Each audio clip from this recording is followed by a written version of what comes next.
discharges into the sea. So at that time, way back 200 years or 300 years ago, it was probably the port where the ships arrived, and that's where the first people landed. So the cities grew. So cities now will have to start changing, where they can't have a simple system whereby they create the mess and we dump it into the river, it disappears into the sea. Cities are going to have to change. They're going to have to become circular. In other words, where they are creating the waste, it no longer gets into any water body. It is dealt with separately. It is taken out and treated, and actually then put back into the farming around it. So you create a circular operation which will absorb and dissipate into the soil for plant to take up the nutrients of phosphates and nitrates. And so the fundamentals are like that have got to happen. Now, I was looking at the program for World Week, and I'm a little bit surprised that the program doesn't actually boil down to simple fundamentals like this issue of memory. It talks about various advantages to communities for having water, and how we can make and create more water and conserve water. All these things are wonderful to do, but we can conserve all the water, but if we've put a bad memory into that water while we're conserving it, we're actually just holding that toxic situation and putting it into wherever, and it continues somewhere else. So minimizing. To me, that is what's got to start being looked at. And that message is very straightforward to put across to the most rural community. From there upwards, can be put across. The fact that we can just go to a tap and turn the tap open and wash away everything and say, oh, well, the sewage works are going to handle it. Well, that's starting to become a major problem. And sewage works, which are very efficient, are themselves struggling now to be able to handle these high levels. And certainly there's technology coming out to help to do that. But it would be necessary, I think, to have a two-pronged attack, where the actual originator of the memory must start to think about minimizing it and keeping keeping and see what they are doing. Can we use a different product which is more organic rather than inorganic? Or can we use, do we have to put so much on our face? Can we perhaps not have it? Can we put it on every second day? Can we change our thinking about that whole aspect of putting these memory chips, as it were, into the water? And that has to happen, because we're running out of water. We're running out of water which is suitable for human consumption. We're not running out of water. I mean, the world's, there's so much water in the world that there's plenty there. We can take it out of the ocean and desalinate it and all the rest of it. But certainly, in terms of freshwater, natural freshwater, we are certainly running out. I do know that ozone is probably in fact, it is the best disinfectant that we know of. It cleans water like you would not believe. I mean, it's just unbelievable. We introduced ozone in the Middle East to clean grey water, and it really, if you study it on ozone, it's incredible, and it's very easy to actually work with. If it can be dangerous in a closed room if you walk in and you haven't taken the necessary precautions, but no one would ever do that. Or certainly, if you had a plant like that, you'd have a warning system that would as soon as the ozone level reached a certain point, it would switch off. But ozone dissipates very, very quickly. It stays in the water, very cold water, for maybe 10 or 15 or 20 minutes at most. It then dissipates completely into the atmosphere. But while it's doing that, it will remove as near as 99% of everything that you can possibly think of. Pesticides, all the chemicals, the whole works. And that is quite easy to use. And it's becoming now very easy to put into your home. So what is happening is, for instance, that water in the mountains that has come down with all these memory bits and pieces and is treated, is delivered through the pipeline to your house. And it is deemed as being suitable for drinking. But to do so, they've had to put in chlorine to keep you disinfected all the way to where you are, because chlorine has a long residual time in the pipework. And so therefore, from time to time, they get the mixture wrong, because there's people using a lot of water some days on a hot day, then they don't use so much. So it's quite difficult to actually fine-tune the amount of chlorine. So they tend to overdose, and sometimes if you have a shower, you'll smell the chlorine, or you boil a kettle of water and make some tea and it tastes awful because the chlorine's gone up. So we ozonate all our water now for our house, even though it has been proved to be absolutely perfect for drinking. We have to start to learn from nature and use nature to find the solutions. And we might incorrectly not have a very good yield. Then we would have to go back again and rebalance. It's not going to be a one-off, get it right the first time. But if we take England now, they finally are going to allow the use of pesticides, because they were told that if you don't use it, you're going to lose your crops. Well, that's almost like putting a gun to the government's head. You're going to lose your crops, and the people are going to starve. But where's the third solution, the third option? In everything, there's always many options. Use the pesticide, or don't use the pesticide, or use only some of the pesticide in lowland. And I think it would have been appropriate for the government to say, well, okay, you say we're going to lose our crops, but let us legislate that in 1 or 2 counties they will use no pesticide. Plant ordinarily, and if there's a failure, the government will come to the party and say, look, we made a mistake, we will recompense the farmer, so that the farmer's not taking the brunt of it. And then you run that parallel and you see, well, that county, they used pesticide. This county, they didn't use pesticide. Oh my goodness, they didn't lose the crop. Then you have an ability to do the measuring. And then maybe another county, you say, well, now 50% of the crop. So you balance out until you find, and you minimize and minimize and minimize. But right now, it's an all or nothing, and they get scared to hell about this. And so virtually a gun is held to the head of the decision makers. And even though there were some 200 scientific papers presented to prove that this wouldn't happen, the decision that Britain took, very, very worryingly, is to carry on and use the pesticide. If we go back to nature and you look at a simple tree and how it transpires and it draws water, transpires, and it creates a whole system of continuity. All the time we are breaking this continuity down. We are very deft as humans to break nature's continuity.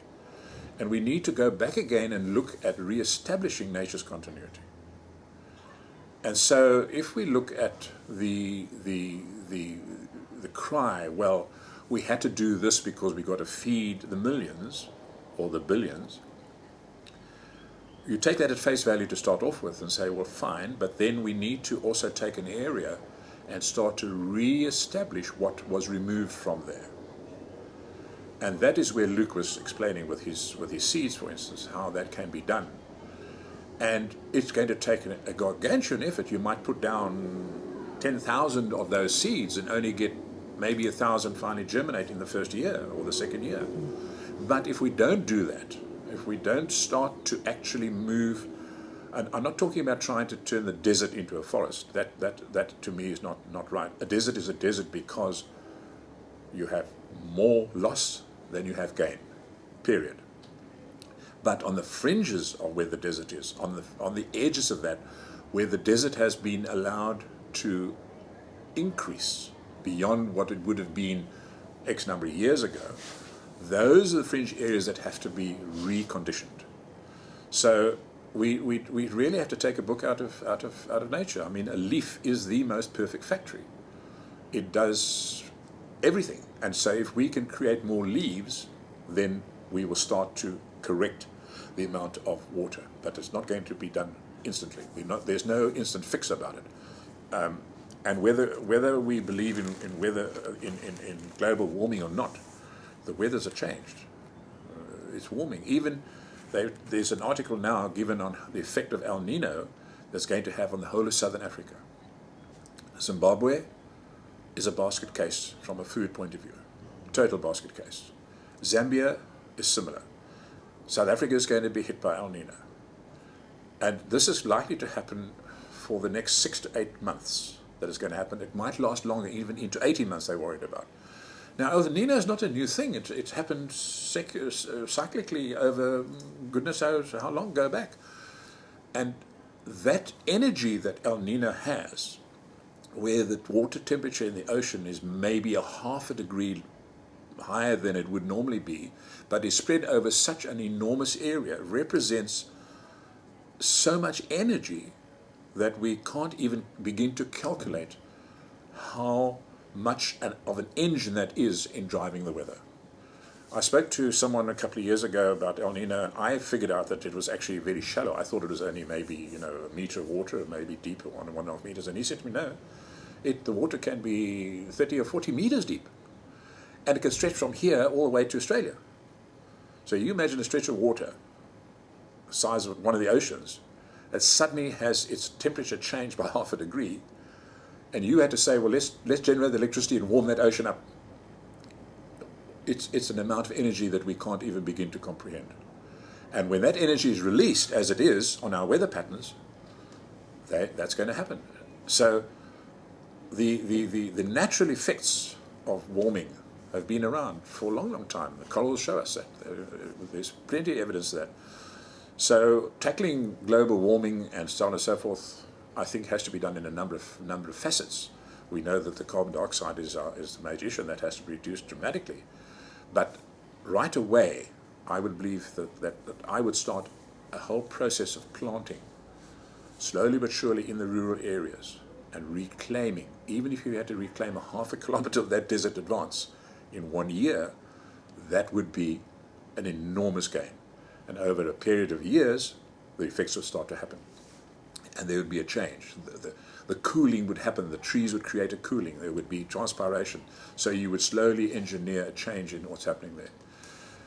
And unfortunately, it would appear that we seem to go more and more into farming intensively as opposed to farming extensively. Now, all our monoculture, no matter where you look at it, is all farming intensively. We think, well, we've got this little area, and we're going to intensify it, and we're going to really, really optimize what we can do on that bit of land. So what will happen is that we have to start changing our farming methods to start looking at farming extensively. In other words, intensively, we only focus on our little piece of land. We don't really look beyond the edge of our little spot at what's happening. Meanwhile, on the other side of the hill, on the other side of the valley, or 2 valleys away and 2 hills away, it's a nightmare. Now let me go back again. And many years ago, I was doing deep ploughing for the farming community in the vineyards, and I got a call from a very well-known farm. They had decided to put up a piggery and use the water that they used to wash out the stores for nutrient for their vineyards. And I think they had 400 pigs, and it was beautifully laid out. I mean, it really was. They were all clean as a whistle, and there was this great big tank that would tip and flush through underneath their stalls, and all that water went into a container, and it had a belt which took away the hairs. And that water was then put into a tanker, and they went around their vines, and they actually fed this water to their vineyards. And of course, the vineyards blossomed like you wouldn't believe. But of course, eventually they had too much. So they phoned the farmer next door. How about, would you like a tanker or two? It'll cost you that? Yeah, sure. So they were tankering it to their farmers' club, but then it was more. And eventually they figured out, well, it was now time to put up a system to treat some of the effluent from those pigs. And at that time I had an earthmoving business, and I got there and they spoke to me and told me what they wanted to do, and I was to dig out this serpentine sort of a trench and make a serpentine sort of a dam, and they would then put the water into that. So I questioned them. I said, it's interesting that you want to do this. What provoked this? He said, well, we used to have this, we have this excess. So what we did is we put a pump in, and we put these big sprayers down on the area where it's not good enough for vineyards, and we just sprayed this water over the veldt. And he said the grass grew and it was wonderful. And he said all of a sudden the grass stopped growing. What's gone wrong? What could possibly go wrong? So they phoned up the extension officer and said, look, we've got some problem here. We're doing this. And the extension officers rush out there and they had one look at this lot. They dug a few test holes and said, stop. No more spraying. They had, over a period of a few years, put so much nutrient onto that grass area that they actually... salinated. Yeah, no. It had too much phosphate nitrate. But the problem was that they were uphill to the Berg River. And so when we had our rains, all that surface on the soil washed straight down into the Berg River. And we're talking about a considerable area. We're not talking about a small, rugby field. This was massive. And they stopped immediately and said, no. You are not allowed to take anything out there. You will have to treat all the water on this place. And that was just because of not even going to buy phosphate and nitrates from the chemical company. This was just out of there. I then found out that the 400 pigs created as much nutrient as 12,000 humans. So we dug this whole place out and they got to treat it and restored the whole issue. And it took a long time, lots of rainfalls, seasons thereafter, to leach that extra nutrient out and for the grasses to start to regrow again and actually consume it before it ended up in the Berg River. So here was a very innocent, wonderful plan to fertilize naturally some vineyards. We're not going to go and buy the chemicals, whatever they were. We're going to use nature's own nutrient to do it. And it went flipped right over. It completely flipped its lid. And that was an absolute eye-opener. I mean, I really didn't think hard that could happen, but I saw it. It was as obvious as can be. And of course, the pH also changed. And at that time, they did a very interesting experiment of just what pH will do to growth. Nothing else. Nitwa Bay is the testing, the laboratory where they do a lot of the research on vineyards and stuff like that. And they had a farmer's day, and what they had done, they had a little series of little punnets, these little flat punnets that you get at the nursery, and they had planted grasses in them. And they had a long table, and behind the table they had numbers. And these were pH, from acidic going to neutral, and going to alkaline. And each punnet, it's just grass growing in it, and each punnet was watered with the acidic or alkaline level pH representative of the number on the wall. And it was staggering, Judy. At the acidic end and the alkaline end, the grass was so high. And as you look, there was this natural graph, how the grasses got taller and taller and taller until neutral, and then got shorter and shorter and shorter again. It was the most poignant, absolutely clear graph that you could possibly imagine. There's no way you could actually even explain that in a class as poignantly as that. It was there, and the farmers looked at it. They couldn't believe that this was so blatantly obvious. And how simple is it for you to take a sample of your soil and test it for pH? Not a big deal. So that started a lot of things rolling. And I remember Boerland Coetzee at that time at the farm Kanonkop, and he was advised to put about 5 tons of lime, agricultural lime, into the soil before he planted. He did the deep plowing. And he said no, he was going to put in 25 tons. And they said, no, you're crazy, you can't put in 25 tons, that's ridiculous. No, he said, I'm going to put in 12.5 tons of dolomitic lime and 12.5 tons of calcitic lime. The calcitic lime will break down quickly, and the dolomitic lime will break down when my children will reach 20, because it takes a long time to do that. So it was his farm, do what he wants to. And we plowed it, and we applied the lime. You want to go back again and look at those vineyards. They are absolutely stunning. And all he did was to look and create a pH environment for his vines to grow in. So those were some experiments and some very, very, they're very poignant examples of what, and how simple, if we just look at the pH. We worry about pouring and, lots and lots of nutrient, but we actually don't take the soil and say, well, let's see, what pH is it? And you can get a pH test kit. These are not difficult, they're not expensive. But if we simply went to the soil and did a pH test, we'd say, oh, okay, this is funny, this is very acidic. Maybe we'll just fix it and bring it back to neutral. You haven't put any pesticide in there, or sorry, any nutrient on it. We've just changed it with lime or whatever to bring it up, and the plant just, away they go.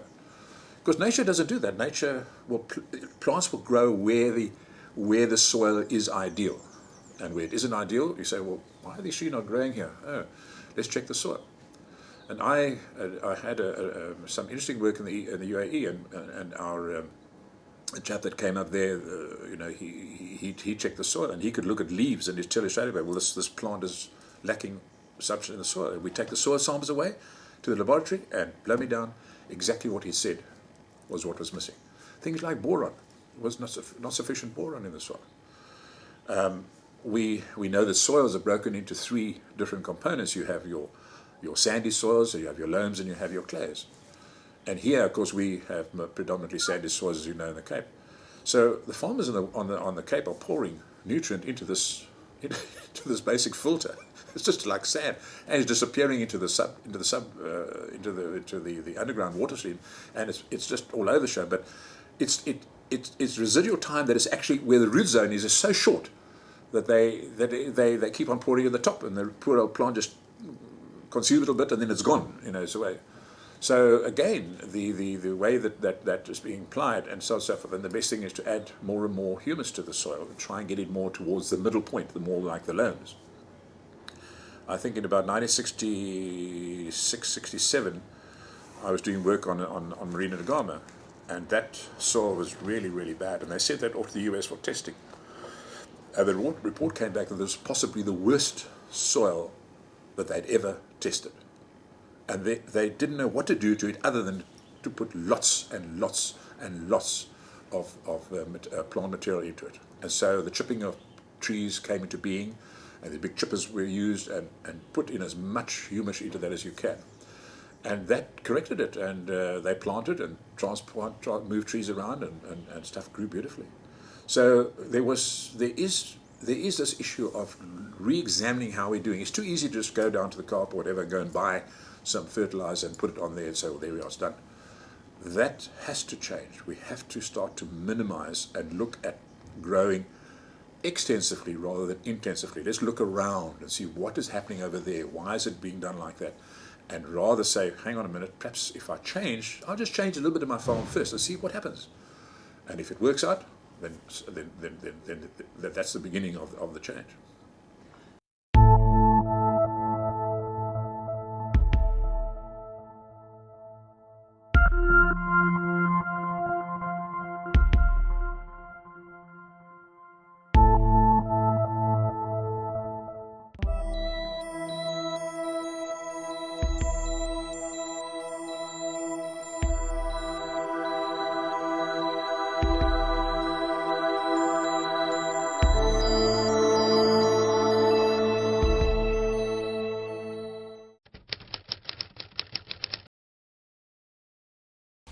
There's a kind of fallacy here in Africa, with overgrazing, is people tend to destock.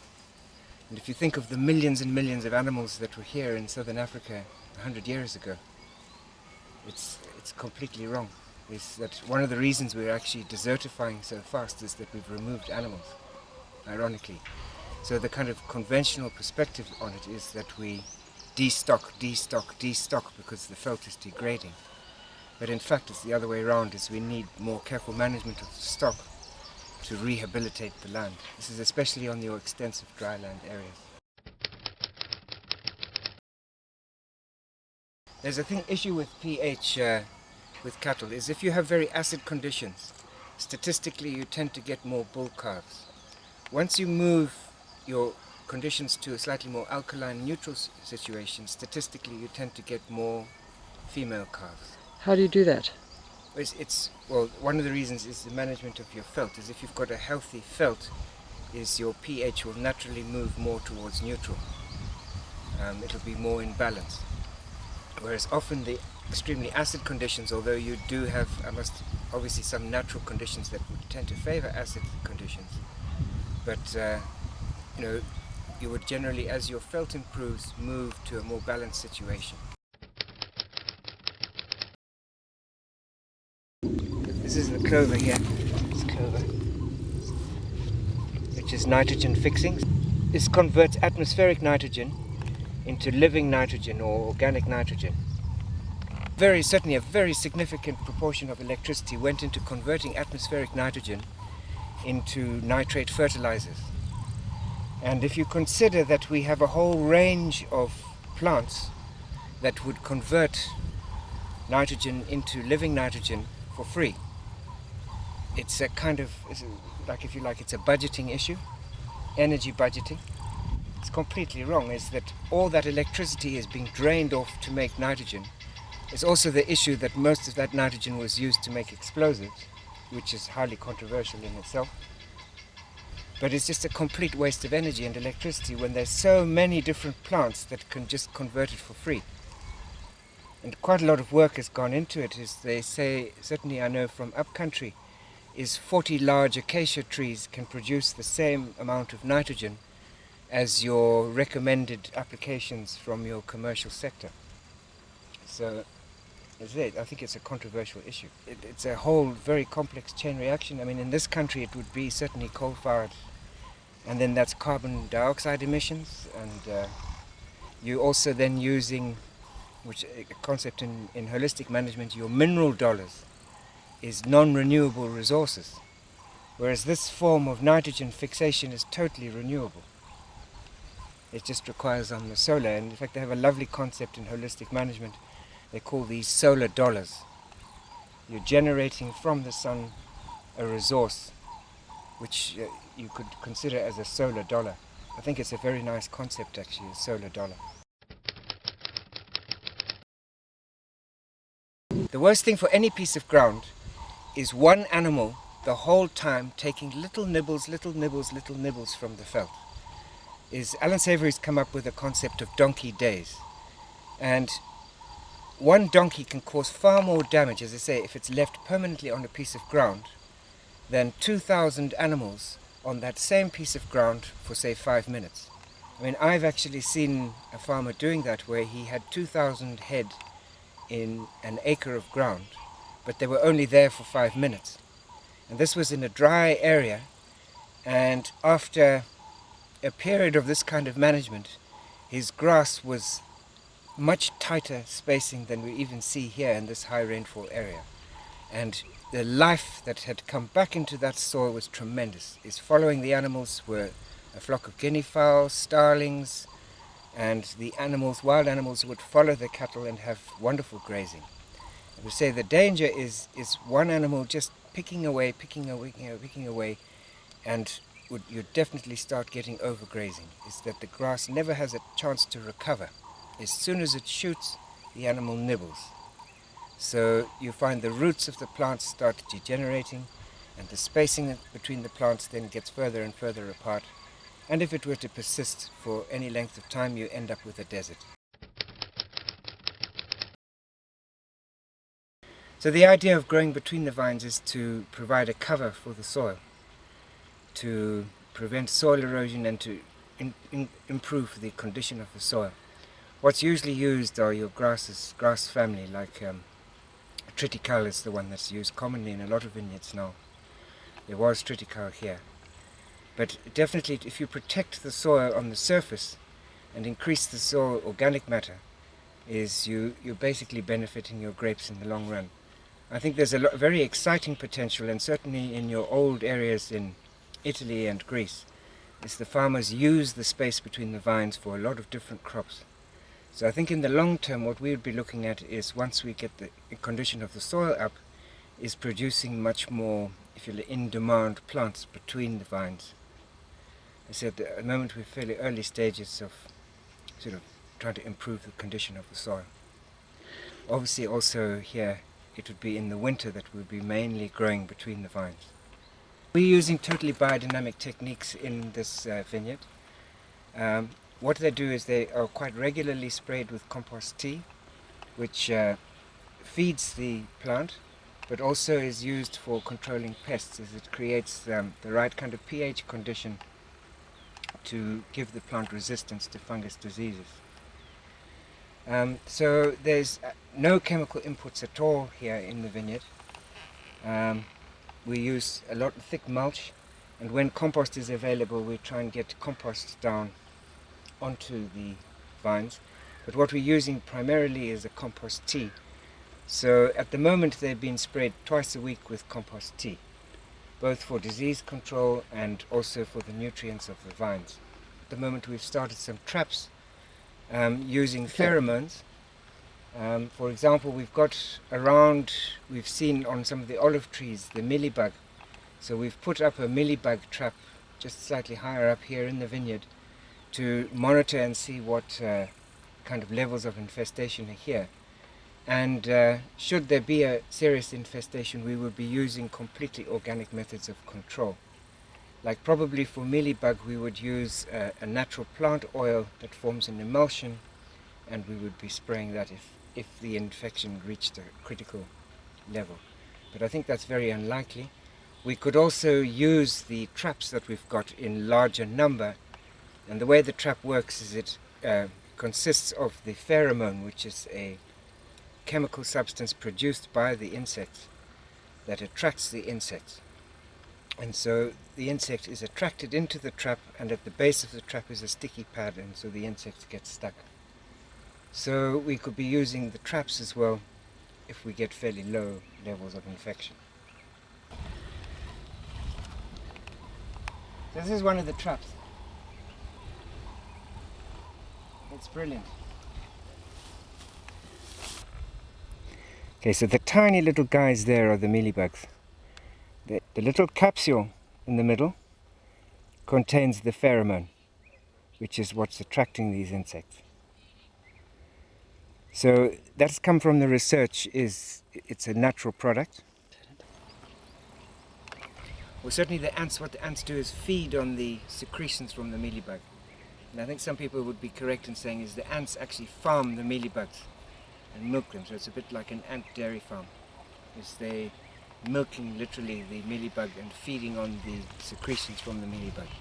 Mealybug has a very poor digestive system, so what it is excreting is very high in nutrients, and the ants are then feeding on that. And it's a very similar thing to the aphid. In fact, ants definitely farm the aphids. They will often actually put aphids on a tender growing plant and wait for the aphids to suck the juices of the plant, and then they would feed what they call honeydew, which is basically aphid secretions. I've loved the kind of idea of a natural kind of garden, especially growing up in Zimbabwe. Everything was very natural, the fantastic insects and birds. So I've always sort of looked at trying to create a situation where you have that natural environment. And one day a guy was doing some research in Zimbabwe, and he was trying to get permaculture started off. This is John Wilson in Zimbabwe. And he arrived in my garden and he said, "This is permaculture." And I said, "Well, what the heck is permaculture?" And he said, "This is permaculture." So I was no wiser, and then he left me a whole lot of books. And really from that point, that was, if you like, the beginning of the Mbidinai Training Center in Zimbabwe. I immediately recognized, looking at the books, that here was a system that I was interested in pursuing. We decided to work together and set up the training center outside Harare, which was to pioneer permaculture in Zimbabwe and to try and take it to the people of Zimbabwe. And I think it's still operating from what I gather. That is a testimony, although they're working away, for hundreds of years of poor farming. Like the amount of soil being lost from there for hundreds of years, I'd say 100 years, soil has been pouring off that shoulder there. So you're down to subsoil. And really a lot of southern Africa is like that. is unfortunately our farming practices, instead of building up the soil, has worked in reverse. And so there's been tremendous soil loss, leaching, so that soil is now very poor. It takes like a minimum of 5 years to work, to get something. And even that's only to get a kind of shift back. Sometimes a bit quicker, is animals would play a very vital role in recycling material and getting the natural cycles going. So there would be a role. There are also other interventions with planting. But I think that would need to be done in combination with the animals. It's generally animals create, the animal impact would create more favorable conditions to re-establish plants. In terms of the plants that are there, one can, I think once your conditions are there, certainly the use of leguminous plants, a lot of tough leguminous plants. I think what you'd find is, given the chance, a lot of the natural fynbos would actually already just take hold of itself anyway. And thereafter it would be a situation of managing that kind of felt carefully. On that kind of tough piece of ground, I would imagine you'd be having to use things like goats to just get things recycled. It's the poor management of goats that is the scourge of Africa, and in fact I think really the first phrase there is the key issue, is either, if you like, a lack of management or poor management is a far more critical issue than the goats themselves. The goats are merely a scapegoat. I mean, it's true, they are really a scapegoat. And I think there's a tendency like on that is to point fingers at other things without looking at ourselves often and seeing that maybe we are the ones at fault in terms of our management. I think one would have to develop a system there where obviously the goats are moved. You'd need to have a high impact on a small area for a short period of time to give them time to, if you like, bring down certain things and to create a cover. What can be done there is also by feeding them, throwing in litter and organic matter into that intense area, and then moving on step by step around your land until you've got an upliftment in your kind of conditions and natural cycles operating again. But it's a very, very useful plant. So it's used in the biodynamic preparations. It's actually quite a long and complicated story, the use of it in its preparation, which we could spend probably half an hour talking about. But just from a layman's point of view, it has a couple of very, very important uses. You can see that it forms a lovely great cover, so it's a very, very good ground cover plant. And it has a reputation of, if you like, softening the effect of drought, and I'm sure a lot of that is to do with its ground cover effect. The flowers also attract a lot of more beneficial insects, especially your wasps. In a garden situation, wasps are a gardener's good friend, rather like an earthworm, because what the wasp does is it parasitizes a lot of the pests, particularly caterpillars, also a number of the different flies. So a wasp is a very handy thing. It has a number of other uses. It's used to treat kidney complaints in the herbal medicine. And it's a great, I love it for a garden, is if ever you get a cut or a bleeding nose and you just crush the leaves and put it on, and within seconds your bleeding is stopped. It was used to treat Achilles tendon. Its botanic name is Achillea, named after Achilles. And an old name for it as well was soldier's wart. There's a lot of folklore with this plant. This ground had been very compacted during the winter and a bit waterlogged. So we've dug in a lot of compost on a technique that's called double digging. So we allow the air, you can see that it's raised. The other name for it is a raised bed. Is to allow the soil to breathe now. Also we've added a good amount of compost into here, so we've enriched it with humus. What we've done initially here is we've put in some lettuces. And you can see as I'm going now, we're going to be adding leeks here this afternoon. I may add we've still got a bit of weeding. What would happen with these weeds is they'd be put on the side and used as a ground cover. So one of the other things here is to put plants that benefit each other. Lettuces are generally very light feeders, and I think a very useful plant is that they're very fast. It's a term for it in a sense is a catch crop, whereas we would have here leeks that would take a longer time to mature. So that means you're making good use of your ground, is you're getting a harvest and then allowing your slightly heavier feeding leeks to take over on the long term.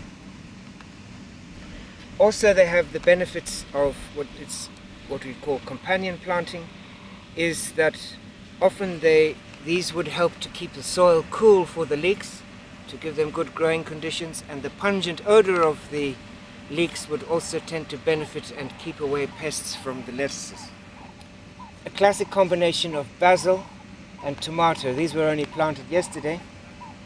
We still need to do a bit of weeding with parsley. So there's a definite linkage here, is that your basil produces oils and scents that would keep pests away from your tomatoes. Tomato is also a strong scented plant. What's very difficult to see at this stage now is the use of space. Is your tomatoes are going to be becoming very tall, your basil is more bushy, and then on the edge of your bed you would tend to use a small compact plant. This is becoming increasingly difficult to get good pure seed actually, because the seed companies have such a stranglehold over the seed production. It is very, very difficult to get what they call the open pollinated or your older varieties. So, I mean, obviously what we're going to be doing in the long term is looking at keeping as much of our own seed as we possibly can. Maybe one of the things in organic gardening is being able to, instead of just randomly clearing an area, is as you're weeding, recognize what plants are there. And basically those plants would be telling a story. Is the type of plant there tells you a lot about the condition of the soil, and often very useful plants also would be emerging through, and is rather to manage them carefully than to just do a kind of clean sweep weeding and removal of them. So obviously a sunflower is not only an attractive plant, it's also a productive plant. What's the point of weeding it when you can actually get something that's not going to cause any harm there at all? And would be attracting insects, beneficial insects, to your garden.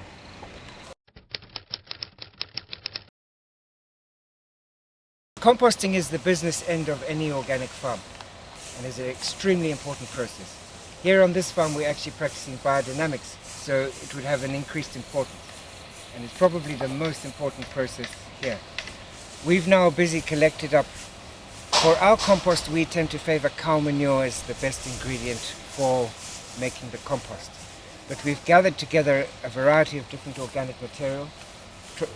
Here you have the cleanings from the cow stall, which is enriched in cow urine and manure, and that would be going into the heap. We've got from a nearby farm, we've managed to get some straight cow manure just to supplement our limited supplies. The rest of the material is all collected around the farm. So any weedings from the garden that we would get would come into the compost.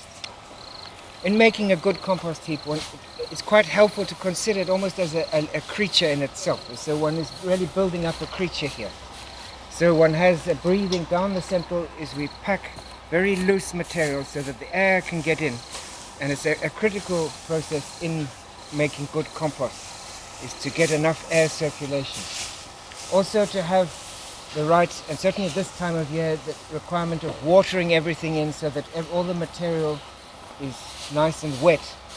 If material is too dry, one tends to get an unfavorable kind of breakdown process and less humic acid, which is really what you're after. So what we'll be doing is putting layers of different material.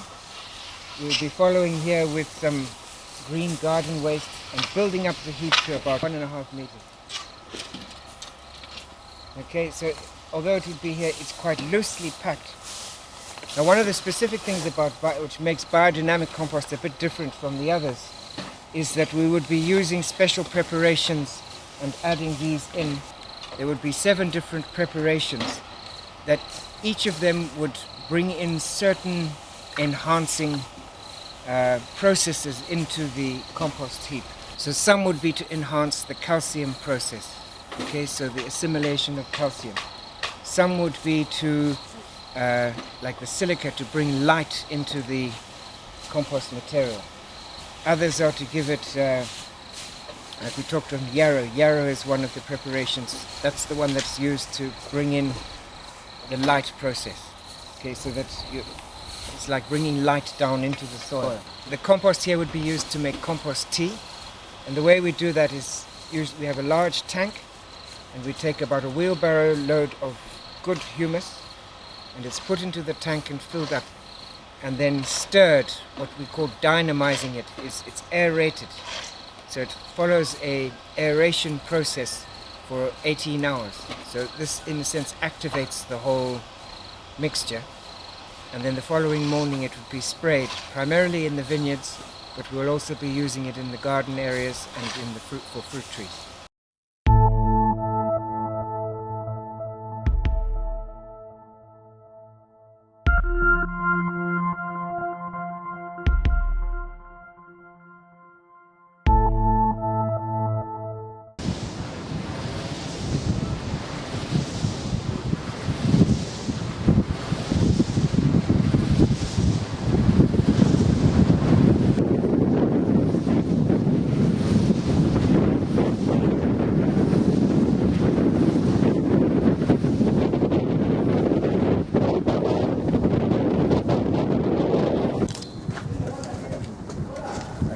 Okay, salute or something, guys, please. Yeah.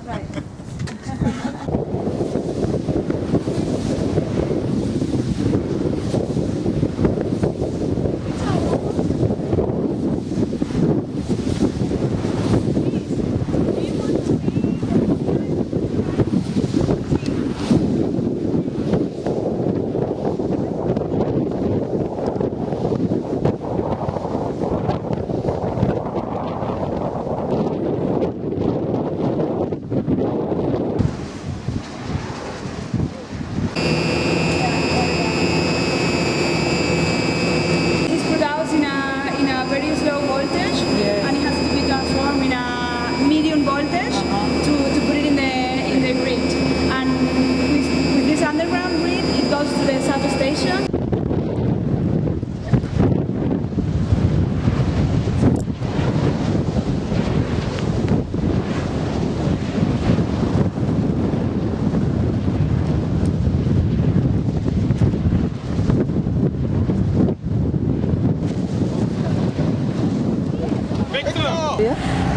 The blades are completely straight, but because of the wind, they are like twist, a little bit twist.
The forests provide an absolutely vital source of livelihood for so many of the poorest people in the world.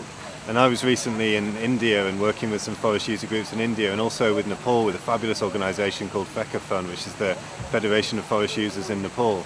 And actually what they have found they've been able to do is to continue to use the forest as a source of livelihood, but for the community to take ownership of that forest. So actually they are reforesting the area and using it in not just a sustainable way, but actually a way which is reforesting and not deforesting the area. So they're still able to gain the livelihood from that, but they're actually increasing the size of forest at the same time. And what they're finding, especially in Nepal, is as they are regrowing the forest, then the knock-on impact is fabulous in terms of less flooding, in terms of more wood for fuel and so many other things.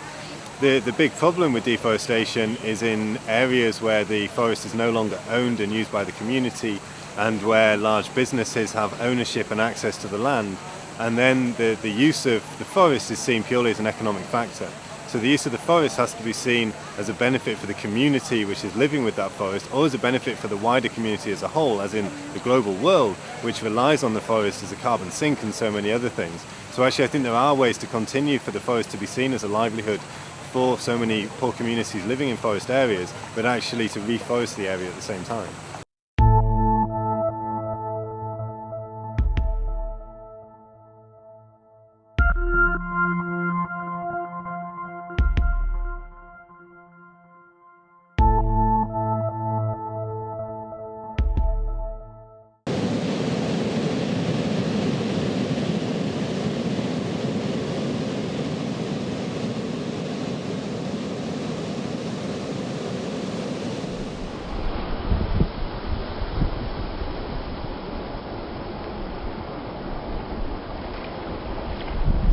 My name is Duncan Copeland. I work for Trigmat Tracking. We're a Norway-based organization that works on fisheries intelligence and analytical support, mainly supporting coastal states in Africa.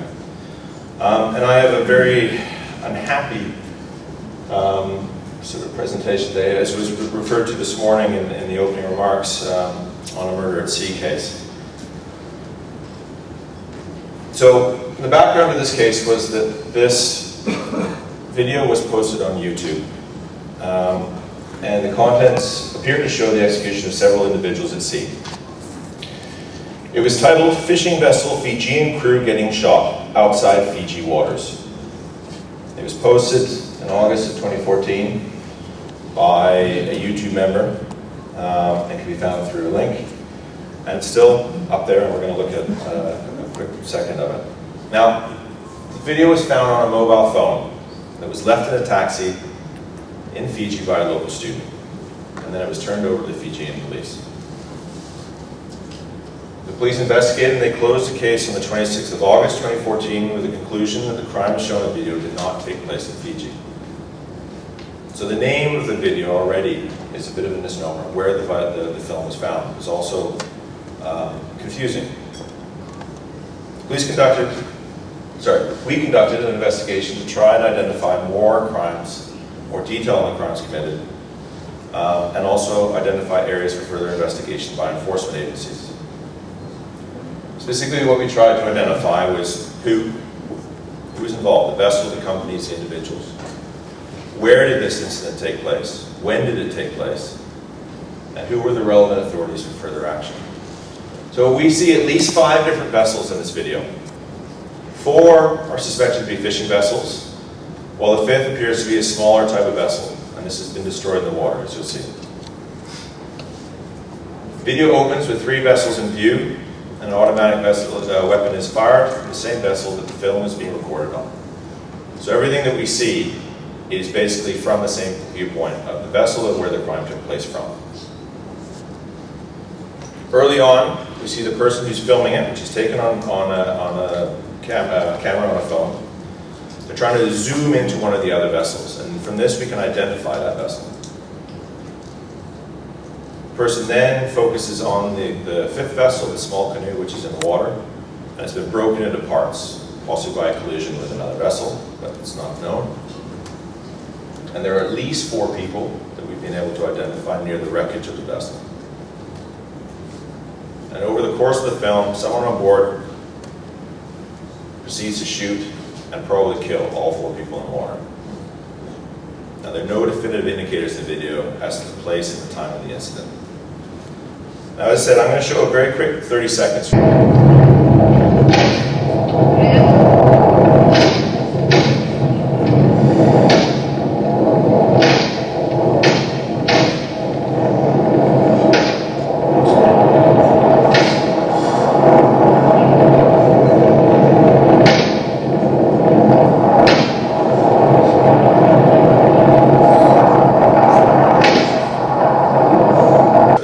About 11 minutes long. One of the vessels can be identified with the call sign, Bravo India 2353. And this is linked to a Taiwanese flagged longliner, a tuna longliner called the Chunai number 217. Now, although no shots were fired from the Chunai number 217, the crew aboard were certainly witnesses to this crime. Now, there are 7 vessels in the Chunai group. They're all more or less the same size. 5 are flagged to the Seychelles, and 2 to Taiwan. And the vessels and the shots were fired in the video film can be fairly clearly identified as tuna longliners. Now, there are a lot of longliners operating in the main tuna regions. This is the Atlantic, the Indian, and Pacific Oceans. And many of them very similar in design, in size, and colors, and so on. So while the video does not give away any identification of the vessel from which the shots were fired, in the form of call signs and names, so it does show certain characteristics of the ship's hull and the fittings that are significant. And although the date of the footage shot is not known, some of these characteristics, like color, might have changed since then. However, structural features are likely to still be the same. So we focus on a number of characteristics of the vessel, trying to do a comparison and identify who it might be. And this is a list here of railings, of chalk, which is where the rope runs through to moor the vessel, various structures, characters we can see, windows, and so on. And I'd ask as we go through the next few slides that you note the numerical order of the findings. So this is looking at the bow. I'm not sure why that's there.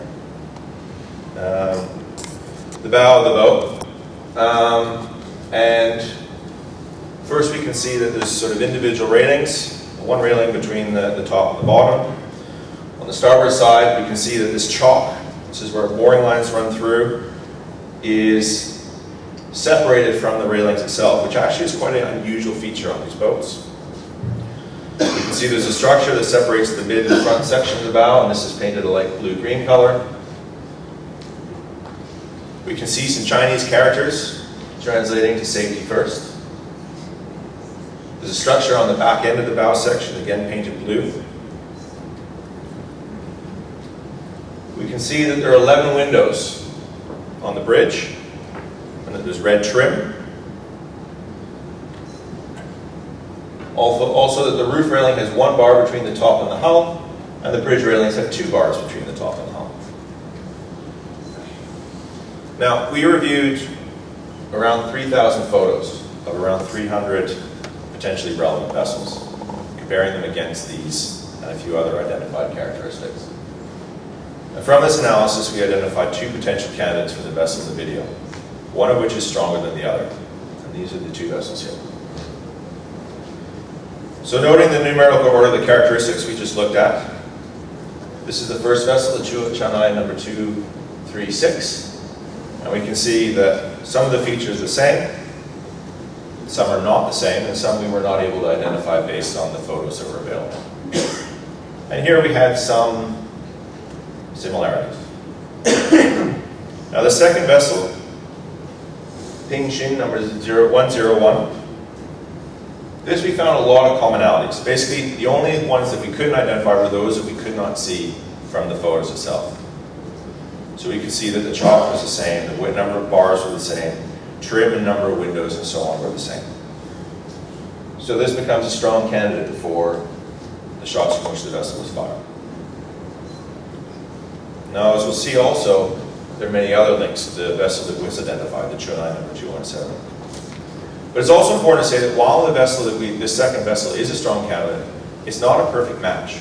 So we can see some differences, including that the life rings on the bridge appear to have the vessel's name on them, and this writing is not on the rings in the video. And also that while we're able to identify or review an extensive number of vessels, within our organization we have a very large database of vessels that we're constantly building, and including adding photos to it. But this is not exhaustive. There are a lot of vessels out there that do not have available photos. So it could be that our findings are incorrect simply because we don't have access to the resource. Now, the Taiwan authorities did interview the captain of the Chunai number 217, who stated he was aware of an incident and he ran away. And he didn't see anything. Literally that was his statement. And literally that was accepted by the authorities. And it doesn't appear any further investigation was done out. Now, if you see the video, this vessel, Chunai number 217, was no more than 150 meters away from the incident at the most. So, our analysis and findings. The location. We couldn't identify specifically where this took place. But there are indicators that it took place in the Western Indian Ocean rather than Fiji. We know by association, we know the presence of arms aboard the vessels. And this is a known feature of the longline fishery in the Western Indian Ocean. In fact, if you look above, when the Chunai number 217 went through British territory, it was reported to have 3 armed guards on board. In the video itself also, in one frame, we can see a flag from the vessel that's been sunk. Appears to be green, white, and red, which are the colors of the Somaliland flag, but this footage is very, very poor, and this is not really a very strong indicator. Now, this is not the only incident of armed guard or shootings from vessels in the region. There have been a lot of incidental reports from a number of vessels that they've been threatened by armed guards on fishing vessels. In this case, there was an incident in the Western Indian Ocean that may or may not be related, but as you can see from the photo, there's a guy very clearly holding a gun here in the back. A joint patrol, sponsored by the IOC, approached this vessel. They were warned off by this guard, and in the interest of safety, didn't push the issue. We did analysis and findings on the companies linked to the vessels that we identified. Now, the next slide shows a matrix of vessels, of companies and vessels linked to the ones we identified. So when you look at it, the Jinhor number 106, which is that one we just saw, Pingshin number 101 is a company. And you can see with the Taiwanese fleet, very often one company will own 1 or 2 vessels only. But then you have multiple companies sharing a common address, common phone number, common representative, and so on. It's a hugely complicated structure to unravel, pull out the strands. And there have been allegations in the Sri Lankan media regarding this company's involvement in drugs and arms and so on, though we're not sure of the veracity of those. A number of individuals can be seen in the video. One of the most chilling aspects of this video is at the very last scene is everybody gathering together for a group photo. I'm not joking. We can see that photos are incredibly important. Having that available photo resource is something that we're very limited on right now. We're working on it, but this is something I hugely encourage all enforcement agencies in all countries. Take a photo every time a vessel comes in. Log those photos so they're available for analysis. Share them. The cooperation between fisheries and police forces is crucial, and through NCBs and the Interpol system, this is not being utilized or responded to enough right now. Now, I finally close by saying that there have been a lot of organizations working on this, and of course we know much more than I'm able to present today. However, this case is at a bit of a standstill right now. It needs momentum, and the information is there. We just need now the cooperation that we're looking for. All we know is that there's a group of industrial longliners that are very clearly all very close together, and that we can see this vessel in the water. And it's a very tricky one because I have had conversation about this, and the issue of piracy has come up. And I have had conversations with representatives of governments who say, well, if they're pirates, they deserve what they get. And I reject that outright. This is a murder that took place at sea. Whoever these individuals were, even if they were attempting a crime themselves, they did not deserve what happened to them, and this deserves to be investigated and prosecuted.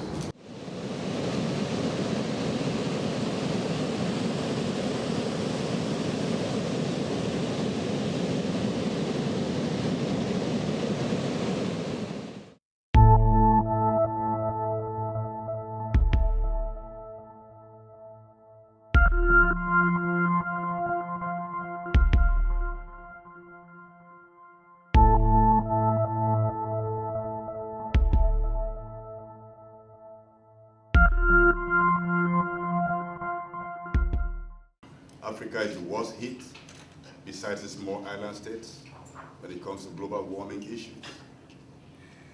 The impacts are already manifest on the continent, so we are not speaking of what may happen in 5 years or 10 years. We're talking about what is going on right now. We're speaking about droughts and famines on the continent, thousands of people displaced from their ancestral homes, living in refugee camps. We're talking about environmental refugees, climate environmental refugees already on the continent. We're talking about floods. We're talking about crop failures, desertification, mudslides. Floods not just in Africa, floods in places like Pakistan, where huge tracts of land have been submerged, to mudslides in Latin America, bushfires in Russia. In other words, climate change is a planetary crisis. It's not just a challenge that confronts a few vulnerable people in poor countries. It is a challenge to the whole planet and to every single person. Yesterday at the Faith Rally, Bishop Tutu declared very clearly that those who think that the crisis will exempt them, they actually live in fool's paradise. We may go first in Africa, but everybody's going to join everyone else. That was the message, and it was very clear. This is why we're so shocked that rich industrialized countries, led by the United States of America, would, even before coming to the COP, send a signal that nothing is going to come out of the COP, that they would not make verifiable, legally binding commitment to reduce emissions at source. And we're so disappointed that countries like Japan, like Canada, Australia, and Russia will join on this train. The crisis that is confronting the planet is something that every nation should confront with all seriousness, because we have just one planet. It doesn't matter how rich a nation is, how much space exploration a nation has conducted. We have one planet Earth as far as we know right now. And we have all the responsibility to take real actions, because millions of people are already at risk. We're going to hear a lot in the COP about why we require emission reduction as source. You're going to hear a bit more about it in this conference. But already, the commitments, the pledges made in Cancun and in Copenhagen, they've already set the world on a path to a temperature increase that is already more than 2 degrees. And 2 degrees increase is already a death sentence on Africa. And nowhere clearer than here in Africa. In Africa, the impacts of climate change are felt predominantly through the food system, through the impacts on hunger. 75% of poor people in the world live in rural areas with their lives and livelihoods dependent in some way on agriculture. Just bear in mind that 95% of the agriculture on this continent is rain-fed, so highly vulnerable to changes in climatic conditions. We already have close to 1 billion people on the planet which go to bed hungry every night. Of them, 239 million people are in Africa. 239 million people in this continent already going hungry. And we can see the effects of extreme weather nowhere clearer at the moment than in the Horn of Africa with the terrible famine. 13 million people affected. In Kenya, we've had near total crop failure in some areas. In Ethiopia, 60% of cattle, 40% of sheep have died. That's totally devastating for the people whose livelihoods depend on livestock and on small-scale food production. And the bellwether of these types of impacts can often be food prices. And as a result of that drought in the Horn of Africa, we've seen sorghum, which is a key staple crop in the region, have increased nearly 400% over the 5-year average. Prices of maize increased between 150 and 200% over the 5-year average in those two countries. 150 and 200%. Now, for poor people, they spend up to 75% of their incomes on food. So if you get that kind of a food price spike, you can imagine just how devastating that is for your livelihood. And that's a story in Africa. It's repeated right now around the world. The floods that we've seen in recent weeks in East Asia have pushed up the rice price locally in Thailand and Vietnam by between 25 and 30% over last year. In Cambodia, the rice price has increased 19% in 1 month. And right now, a little known story at the moment, but there's a terrible food crisis that's striking in Afghanistan, where a drought earlier this summer, very consistent with climatic models which indicate that those types of droughts in the summer months will become more frequent and more severe in that part of Central Asia. That's already pushed up wheat prices in that country by 79%, and that's on top of the very high wheat prices from last year. So that gives you a sense of just how devastating climate change can be for the lives and livelihoods of poor people that are dependent on agriculture. Those are the extreme weather events that hit the headlines. Behind that, there is an insidious story of slow onset effects. Yields of crops are declining right now. Poor people don't know when best to plant their crops. And if we needed any more striking reminder of what this means, last night the floods and the heavy rains and flooding in this city, in Durban, it's been reported that took 8 lives. So I think for negotiators meeting here in Durban, they could have no more stark a reminder of the urgency of dealing with this problem and the impacts on the lives of poor people, vulnerable people, if they do not. Thanks.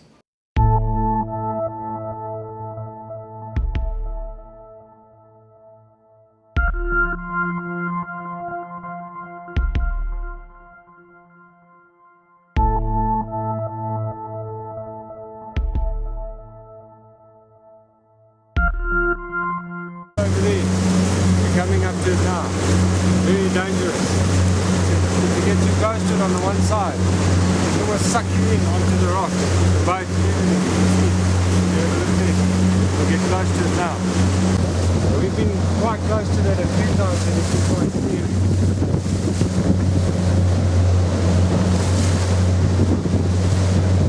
Let's get to that.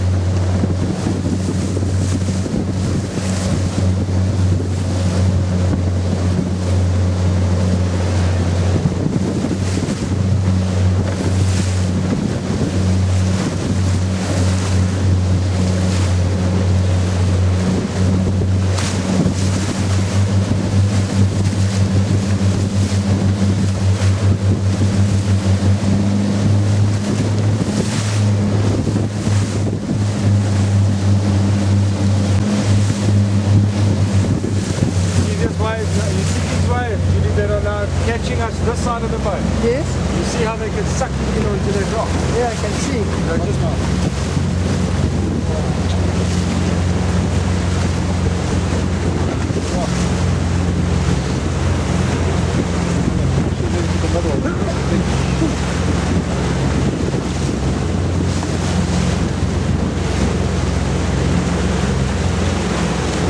It's almost as if it sucks it all the way around.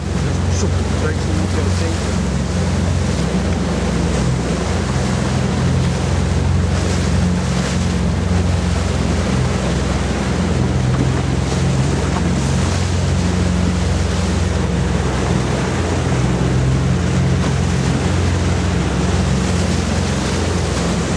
The fish usually love this area. Probably because all the nutrients get sucked up too.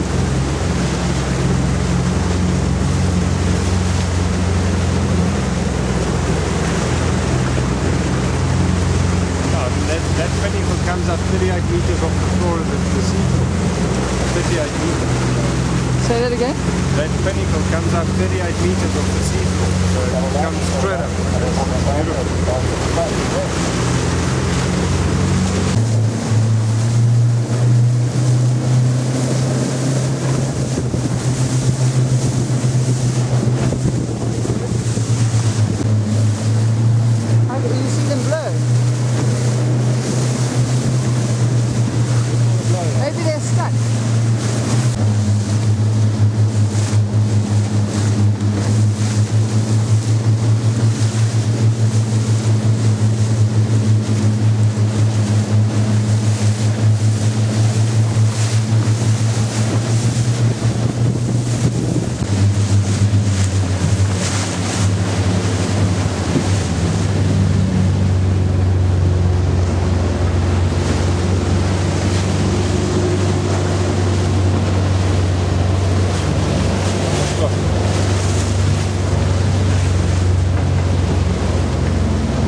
sealed up on the rock there.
Yo, Russ, beautiful, eh?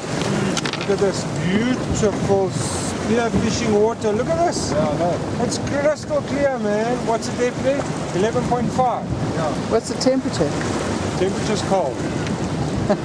Otherwise, just jump over. 12.2. Man, Russ. One could actually have a nice spearfish here today.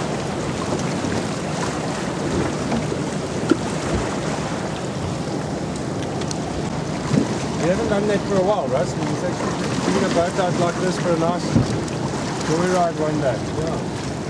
You know, around the corner where we were this morning there as well, it was crystal clear. Not really a head knot. It's fishing, look.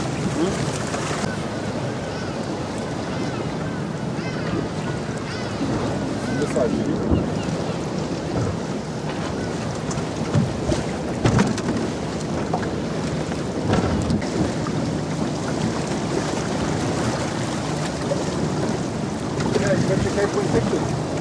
Not quite yet.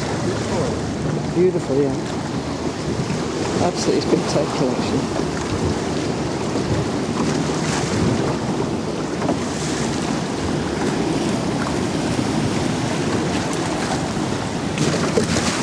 Ooh.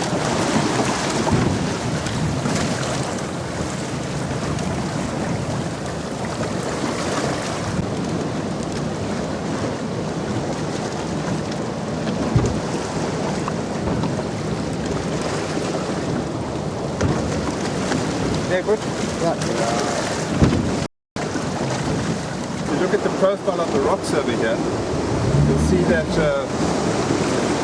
our skipper's in a hurry. No, I'm not. It's getting us away from that suck. If you have a look at the rocks, you'll see that there's a base layer of granite, which basically protrudes very clearly along here, and it's very much part of the whole foundation layer of Table Mountain. These granites are very, very old. They go back about 600 million years. And above them is a Table Mountain sandstone, which was formed from old layers of sedimentary rock, or ocean floors,